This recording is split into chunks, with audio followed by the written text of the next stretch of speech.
направят.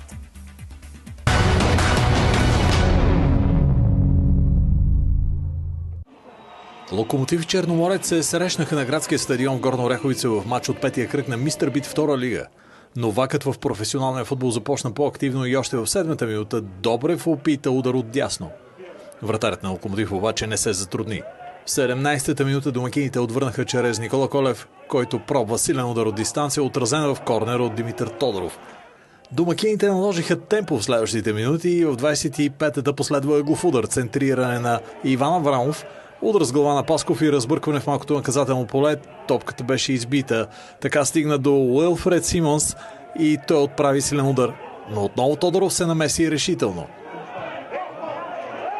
Последва контракция на гостите, центриране от Желязков, топката стига до Калян Кръстев и той опита от малък ъгъл и близка дистанция да шутира, но на пътя на топката застана Панайот от Пасков и спаси железничарите.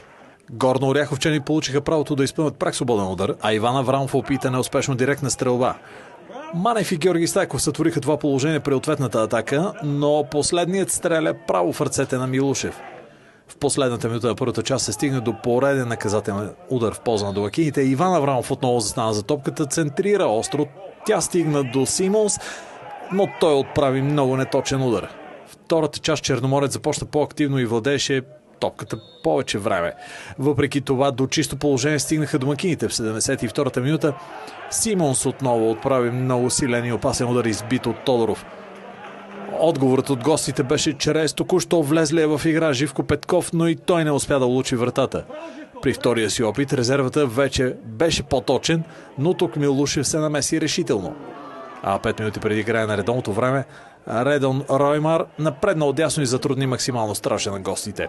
С това се изчерпаха ситуациите пред двата тима и Локомотив Горна Оряховица Черноморец завършиха с нулево равенство.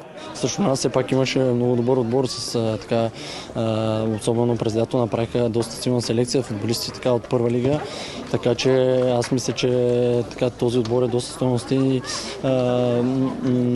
не създадоха и те проблеми, но важното е така, че отбора все пак се хвърли, даде нали, всичко це, жалко е, че не успяхме да отбележим, но така се надявам и липсата на хора, които са ни важни част от състава, все по-скоро се завърнат, защото със сигурност на някои постове имаме проблем.